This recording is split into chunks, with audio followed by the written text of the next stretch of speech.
දවස් ගානකට පස්සේ තමයි ළමයි මම මේ විදිහට ඇග්‍රි ව්ලොග් එකකින් ඔයාලව හම්බෙන්න එන්නේ. දවසක් මම FB එකේ උඩට පල්ලෙහාට යනකොට දැක්ක ළමයිනේ ඉන්දියාවේ එක ගොවියෙක් අමුතුම ක්‍රමයකට වම්බටු පැල හදනවා. ඉතින් මට හිතුණා ඒක ඔයාලත් එක්ක බෙදා ගන්න ඕනේ කියලා.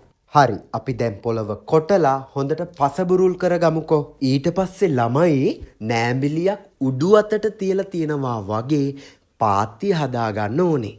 බලන්නකෝ ඔයාලට මම මේ කරන විදිහ පැහැදිලි නේද කියලා. දැන් මේ ඔයාලා දකින්නේ මං ඒ විදියට හදාගත්තු වල පාත්තිය. දැන් අපි හොඳට වර්ධනය වෙච්ච වම්බටු පැල දෙකක් පාත්තියේ ඉඳගමු. හොඳින් මතක තබාගත යුතුයි. අපි මේ පැලේ හිටවන්නේ පාත්තියේ මැද්දෙන් නෙවෙයි. එක පාත්තියකට පැල දෙක ගානේ එජ් එකට ටිකක් පල්ලෙහායින් පාත්තිය දෙපැත්තේ තමයි පැල හිටවන්නේ. අපි එහෙනම් රිසල්ට් එක බලන්න ලෑස්ති වෙමු නේද?